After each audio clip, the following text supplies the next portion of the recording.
Okay. Hi, everybody. It's the Jere Metcalf Podcast, where top real estate agents tell how they do it. And we have on the show today a legend, Tim Van Camp. He is. See how he laughs? Because he is. Santa Fe, New Mexico, in business now for over 30 years and a top agent selling stunning, gorgeous homes. Tim, so good to see you. Thanks for coming. Thanks, Jerry. Good to be here. So we were just laughing, everybody, because we haven't talked in a few years. And this the only way to get us to talk, apparently, was to have you back on the show. But we've been doing business together for a while, known each other for years, and it's just good to see you. And that being said, again, let's start with this. Beautiful, stunning properties, top agent, Santa Fe, New Mexico. One of them, I think this is one is 8 million. Yeah, it's 8.2 million, Apache Mesa Ranch. It's up outside of Abiquiu, New Mexico. It's about a, 90-minute drive from Santa Fe, but it's over 1,000 acres. And it's in Georgia O'Keeffe country, where she lived and painted. And it's just stunningly beautiful. It's a spectacular place. It has a house, several guest houses, caretaker's quarters, studio, writing pen. It's got everything you could possibly want. That's actually not bad for 8.2 million. No, it's not. It's a good value. So tell us, here you are, but let's get back to the beginning. How and why did you get into this business? And it was so different 30 years ago. Yeah, it was really a lot different. I got into it. I had done a few different things, and then I took a couple years and I went and I was a charter boat captain down in the Virgin Islands. And I had been chasing a woman who became my wife, but we were best friends, but she didn't want to mess that up. So I decided I would just go ahead. I had the opportunity, and I went and sailed a boat down there for 2 years and took people on fabulous vacations. And Maureen, who's now my wife, missed me. And so I came back, and I didn't really have any money to start a business or anything. And I had a really good friend who had told me that I should get into real estate. He thought I'd be good at it. So we partnered up, and we did that way back in 1987 or 88. Wow. That was 35 years ago. Yeah. So you started there. Did you think you would do this for a lifetime career? Well, it took me a year and a half or 2 years to start to get some traction, but I just loved it. I love being with people, interacting with them. And I really, I enjoyed the business, and I learned. It took a couple years, but then I figured out what it took to sell stuff, which is not selling anything. Just getting people information, making them comfortable with what their decisions might be, but it was a whole different game then. I mean, our purchase agreement back at that time was 2 pages long. And it had the parties and the price, and then it had a big box that you wrote in the terms on handwriting. And the listing agreement was 1 page long. But that changed very quickly over the years. Wow. And how many in Georgia? I shouldn't even say this because I'm embarrassed. I think it's 8 pages now. I remember when it was 7. Our purchase agreement here in New Mexico now is 14. Gosh. Yeah. It's busy attorneys. Yeah. So you get into real estate 35 years ago. You start this. Like, there's so much to ask you, but in the beginning, how hard was it? Did you love it? Or did you learn to love it? And how did you get your first deal? My first deal was a referral from my mentor, a guy I was partnering with at the time. And it was just a little condominium on the north side of town. It was like $275,000, but I did it start to finish, and it took a while. And it was great because I finally got paid on something. So it took, it was a learning experience, but as we went through these first few years together, my partner at the time was a guy named Mike Baker, a really good friend. He's since passed away, but he taught me very, very well. And he and I decided that we wanted to work at the top end of the market, whatever that took. We didn't really want to do a whole lot of stuff at the lower end. And so we sort of targeted that. Probably took a while to get going financially that way. But once we did, then I've been here ever since. Yeah. So that's I'd love to ask you more, because you did that back when, like, now it's kind of the thing to do. Right. But 35 years ago, and I don't know that it was. No, our market was really small back then in terms of high end. I mean, we didn't have, when I first got started, there weren't any $2 million listings in Santa Fe. And then there were a few in the late 90s. And then we got into $3 million and more in the 2000s. And in the market run up in the mid 2000s, 4, 5, 6. Well, I remember one year, my partner at the time was a gentleman by the name of Ray Rush. He and I had, we had 11 sales over $3 million in one year, and that was huge.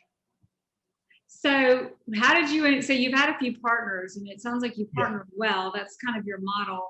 A lot of agents say don't partner. So for you, partnerships have worked with some really great partners. Tell us a little about how does that work? What has been empowering? It sounds like an empowering process for you. My partnership with Mike Baker was great, but we sort of grew out of it. He wasn't quite as, I don't think, ambitious as I was. And way back at the time in 2000, Ray Rush was partners with Pat French. Pat and Michael French had French and French in Santa Fe, and that was the sort of upper end firm here. And Pat and Ray were partners, and they asked me to join them. And it was sort of the offer I couldn't refuse, because they had the top end of the market. And I joined them, and then within a couple of years, Pat sort of stepped back and kind of retired out of the day-to-day of real estate. She still keeps her hands in it. I still get referrals from her from time to time.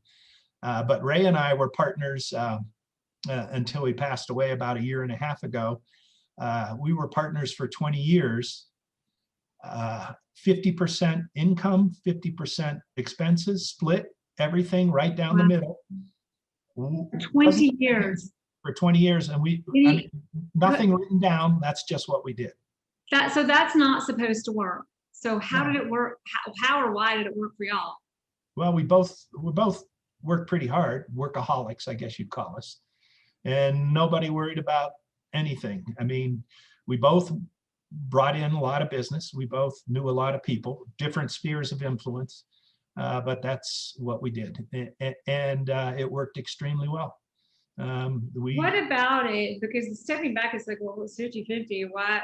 Like, most people want to like have a team and dominate and own it or control it, or like you said, the first partner wasn't as ambitious.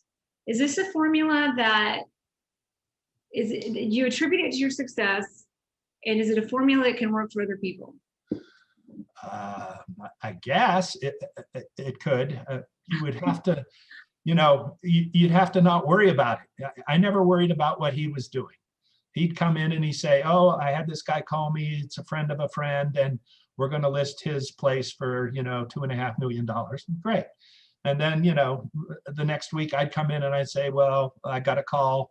This is what they want us to do. We never worried about, we didn't keep track of who was listing what, or who was selling what, or who was getting what buyers. It was fortunate, I'm sure. It worked out. It was pretty equal, pulling the load. So what were the benefits of it? Well, one big benefit was if I was going to go traveling, I love to sail, I love to ski, Or if Ray was going to go traveling, he was a little more adventurous. He went on safari to Africa, and he went to Europe, to Spain, and stuff like that. You didn't even have to think about getting somebody to cover, or if it was just going to be, some maybe junior agent or whatever. You had one of the two top brokers there to take care of the business, whatever it was, whatever came up.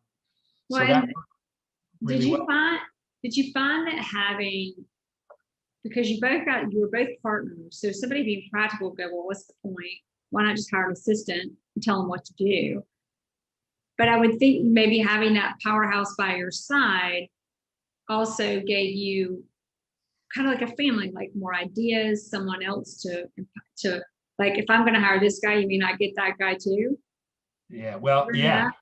I never had to worry about a thing that he did. And with an assistant, you still have to manage them, I think. And I think it's good to mentor. I mean, Ray and I started before he passed.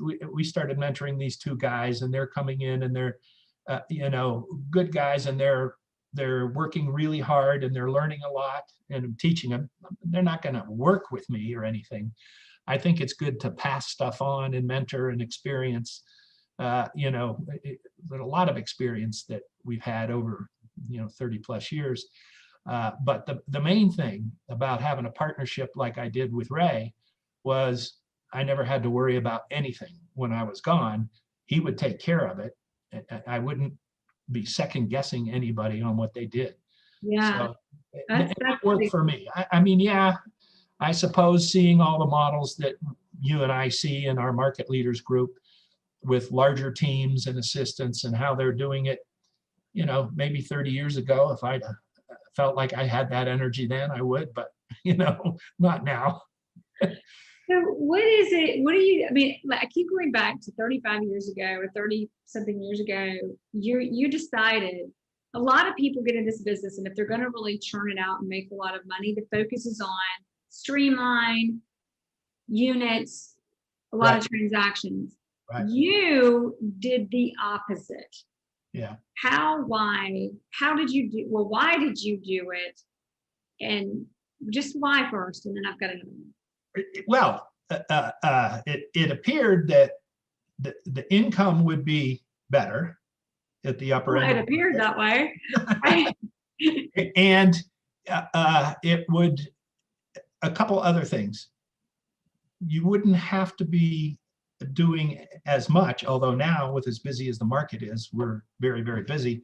But also the people who owned those properties and the people who were looking to buy those properties really interested me, and I knew a lot of them around Santa Fe, and, they knew me. And so we got to do what we, wanted to do with them eventually. I mean, it took a while, but I just found that the most interesting part of the market. I mean, and you knew there are a lot of people, I think, that would go, well, that's a cool idea, but that's not for me. I can't do that. How did you know you could do that? Well, I never really thought that I couldn't. I mean, there's the answer. I love that. You're like, what do you mean? I think a lot of people don't think they can. I like right there. Like, I love that answer. Let's replay 5 times. Love that. The other thing is, how did you do it? Once you got started, was it harder than you thought? Did you have to adjust to make sure it happened? No, no. I mean, you have to learn the lessons everybody in this business learns, that, people will say no, things don't always work out, but you got to be able to roll with the punches, or whatever that might be. You can't, you can't get down. You just got to keep going. Okay. The neat thing about this business over the years is you come into work, or you get up in the morning now, because your phone's right next to your bed, or what, you never know who's going to call you or what's going to present itself to you. Somebody will call up and say, hey, I've got this property I want to list, or, hey, I'm coming to town, so-and-so said I should call you, and can you show me properties this weekend? I mean, it's just totally different every day. Yeah. I mean, yeah, there are days where you're grinding out and doing, some of the stuff that is not maybe quite as much fun or quite as sexy, but you do have to go ahead and have a great attitude and be, open to whatever can happen for the day. I mean, you never know what's going to come up on any given day. I sense that that's a lot of what you like. Yeah. People don't like the uncertainty, but you like the uncertainty. When we started talking, I heard a lot of passion. Like, it's important to do what you love. Yeah. And I heard you talk about learning. You like to learn things. And then you were talking about connecting in people and really wanting to connect and be a part of people's lives, and interesting people that you feel connected to and want to go back to learn from and be passionate about them and their lives. And it all kind of comes together with those three things. Yeah. Yeah. I mean, I've learned so much from really successful people from all different kinds of businesses from all over the country. And a lot of them have become friends, on some level. We might have dinner, or they may come over to my cabin up in Taos and go skiing or whatever. But, it's been a great life and a great career that way. There's a lot of people I never would have met. Yeah. Well, something that we kind of talked about this in a way before we started recording, but sometimes I think like the people, like we got to meet when I got to meet you, and I don't know about you getting to meet me, but really like the people that I think about that are dearest to me in my adulthood life have been through this business. Yeah. And elaborating on that is that you are who you're around. Yeah. Do you think it has changed? Like, I think about, like, if I hadn't gotten into this business and it hadn't exposed me, which I didn't know this was going to happen. I didn't know all the amazing people I would meet and things I would see and experience and be opened up to because of this business. But weren't it for this, I would be so far from who I am today. Yeah. What do you say to that? What do you relate to that, or what is your experience? Well, I mean, I certainly, my identity has been through being a real estate broker in Santa Fe. Yeah, I'm a father, and my wife was a teacher in the public schools for 30 years. She knows way more people than I do. But I'm very grateful for it. And I learn a lot from those people that I deal with and look at. And, from a top trial lawyer one time, who I had sold him, it was the first time I'd ever made a $2.5 million sale. And he was the buyer. I happened to have the listing, so that was pretty good. And I watched him in conversations a few times, and there would be a lot of people sitting around giving opinions, and he was always very quiet, and he wouldn't say a word. And then after everybody had said their piece, he'd say, well, this is what I think about that.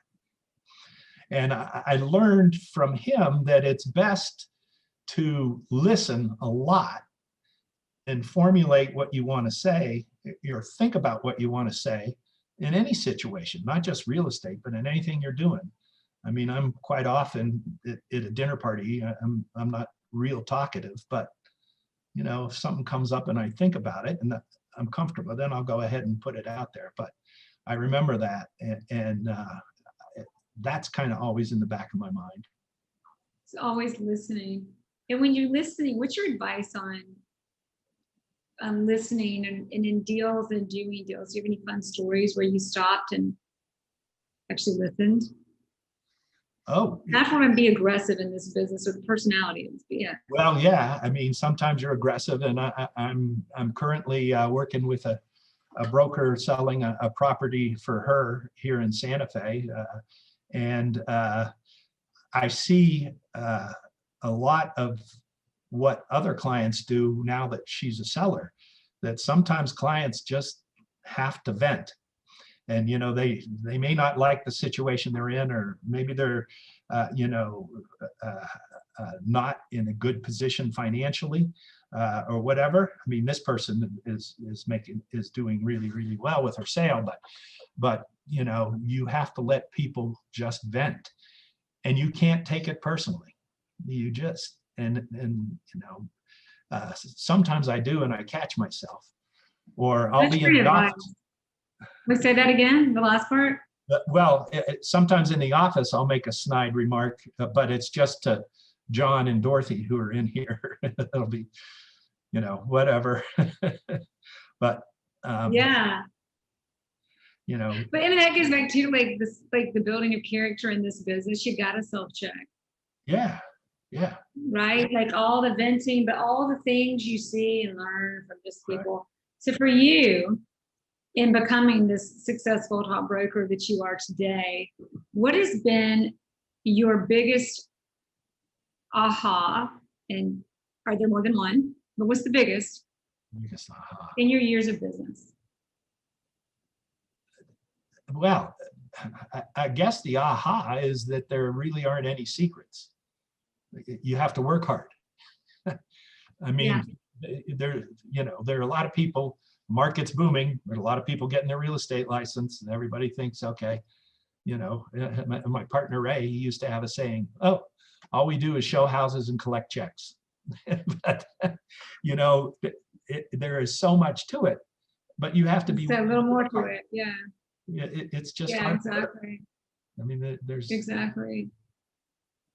What is the biggest challenge you think you've overcome, either personally or professionally, just but in being a real estate agent?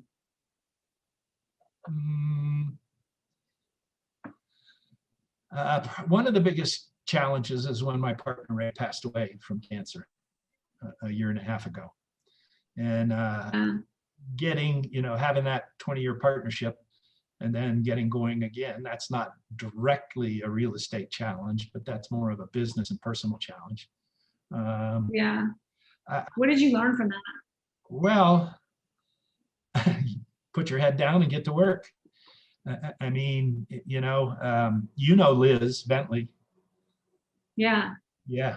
Well, I had hired her as Ray was starting to get pretty sick, and she kept me going through it. And she's just a fabulous coach. And so that helped quite a bit to process that, and then to move on to then last year had, you know, one of my best years ever after he was gone. A lot of that was pandemic driven, but a lot of it was because Liz had helped me process it, and I got to a point where I was able to go ahead and take that business on. Wow. What do you think? Was there any lesson that you can, because obviously it's personal, but is there a lesson you got out of that that could be shared and communicated to us and in facing and overcoming challenges in business? Because our personal life is so impactful. Usually our business, how well our quarterly we're doing really is personal stuff. Yeah. It's personal. But you know, real estate for most people, it's the biggest thing that they do. You know, I mean, businessmen, you know, CEOs, they've got a whole lot of other things going on, but it's one of the biggest personal things they do next to, you know, maybe a marriage or a relationship or something like that. And so you have to be aware of that, and you have to be sensitive to it. And then you have to, you know, listen and kind of try to figure out what is, you know, what it is that these people really want, and, you know, what are they really concerned about? Because they might not say it, you know, directly. You know, you have to be a little intuitive to do that. So, I mean, that right there, like, you really have to understand they're going to say a lot of things, they do a lot of things, but there are a lot of things you're not going to know. You've got to listen, but to listen and be intuitive. What's your biggest, do you have any big tools to do that, or how you figure out? I mean, mine is, I've read Never Split the Difference 8 times, or really 7, but I need to read it 8. That was my biggest, like literally like reading and applying it. But mine is the 4 agreements. That comes up a lot on this show, and I've read it, and it's been too long. Yeah, and I have More. a card, the cover of it, that sits in my bathroom next to my mirror that I see every day, and it's be impeccable with your word. Don't take anything personally. Don't make assumptions. Always do your best. Beautiful. So one more time, because I'm sitting here thinking I remember that and I don't. So one more time. Be impeccable with your word. Mm-hmm. Don't take anything personally. Don't make assumptions. Always do your best. And not that I'm some big lifestyle guru or anything. I'm from Boston originally. And I'm a huge Boston sports fan. And one day I read in the New York Times, or no, maybe it was the Journal, somebody had done an interview with Tom Brady. And this is like Tom Brady. He came up like 2 interviews ago. Yeah. I was thinking about Tom Brady because I actually know who he is. But he's amazing. But yeah. Anyway, he was asked by someone, how does he deal with everything that comes at him and what's going on all the time?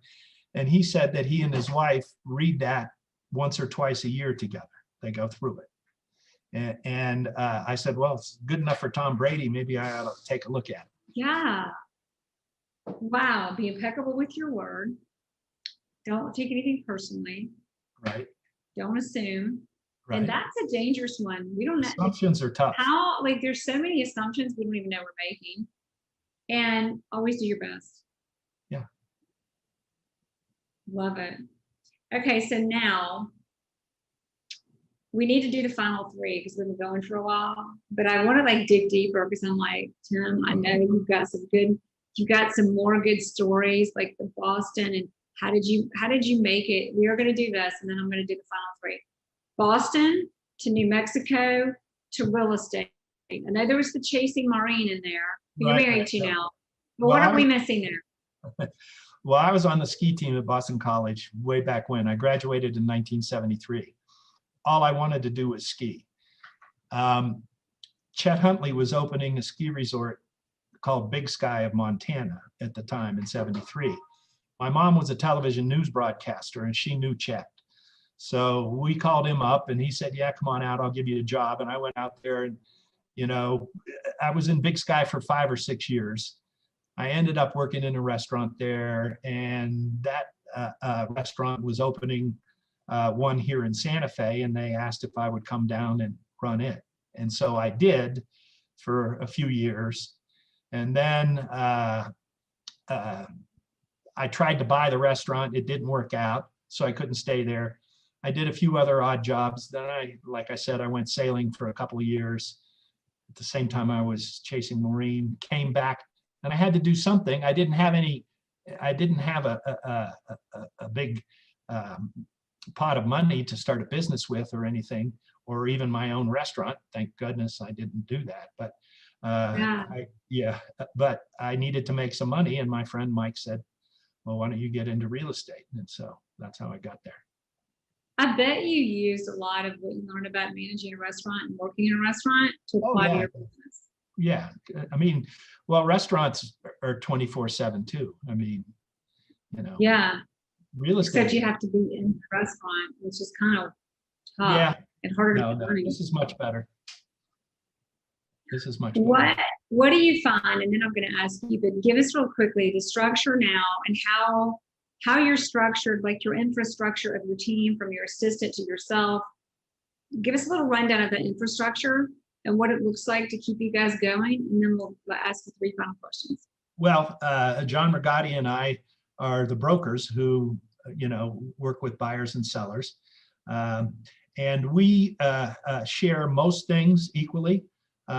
Some things we don't. If it came from my sphere of influence from a long time ago that he wasn't part of the team, why then the split would be a little bit different. And then we both pay Dorothy equally. And she's great. She's been with us for, 14 years, Dee? Hi, Dorothy. Almost 50. You're not going to see Dorothy because we get cropped out, but she's got to wave anyway. Good to see you. I haven't met you yet, but Yeah, no, she's great. So, that's it. It's not great big thing. I love Tim's like, I just keep it very simple and focus on serving. We're like, can we get some pictures of you? We're like, pictures? I'm selling houses, but you don't even say it that way. You just do. No, I don't have the big fancy, team shots and lifestyle stuff and things like that. I just never got into that. But now I think it's important. Yeah. And I probably should be more into it, but I haven't needed it. So it's kind of like, there's a broker in South Florida. I don't remember what part, and I got to get him on the show, and I'll even let him not be seen because he actually makes sure, I don't remember his name, but you can't find a picture of him anywhere. Anywhere. And he sells most properties off market, and you can look up his name, and he's super incognito. Yeah. No, you gotta have a pretty special craft to pull that one off. But it kind of says something to our business and luxury real estate. Yeah. At the end of the day, what would you say at the end of the day is the most important thing about being a top luxury, one of the best luxury real estate agents in the industry? What's important about that to accomplish that? You got to listen, and you have to be discreet. Yeah, confidentiality is huge. Listen and be discreet. Yeah. Final 3. Number 1, what do you think has been what has made you most successful in this business? As in, what has been your best resource for your success? Previous experiences, learning what it takes to be a champion. I mean, years and years ago when I was in college, into high school and college, I marched in a world champion drum and bugle corps. And those guys practiced every day, hours and hours every day. And we were great. And that sort of taught me what it takes to be the best at what you want to do. You just have to work hard. Whatever it is. Whatever it is, you have to work.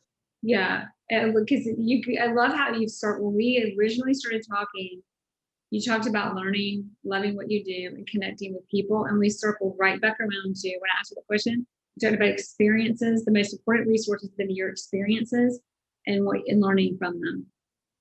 Yeah. What's a book, or is there a book that's changed your life, personal, career, whatever, that we have to read? The 4 Agreements. Yeah. That's so, of course it is, right? No. You're no, we already said that. Just make it sure. Yeah. All right, last question. From this interview, if we forget everything, but if we're just going to remember one thing and forget everything else, what one thing would you hope we all take away from this conversation? Well, there's no real secrets. It's just hard work. Well said. I love it. Tim, thank you. That was great. Thank you for the years. I feel like this should have been a 4-hour interview because I could just sense all the wisdom and experience that everything you've done, and to do this for 35 years. Yeah. Thank you. You're welcome. Thanks, Jere. Thanks for listening to the Jere Metcalf Podcast, where top real estate agents tell how they do it. If you like this episode, please share it with friends. To find more episodes, search Jere Metcalf Podcast on any platform for podcasts, or go to JereMetcalfPodcast.com. That's JereMetcalf podcast.com.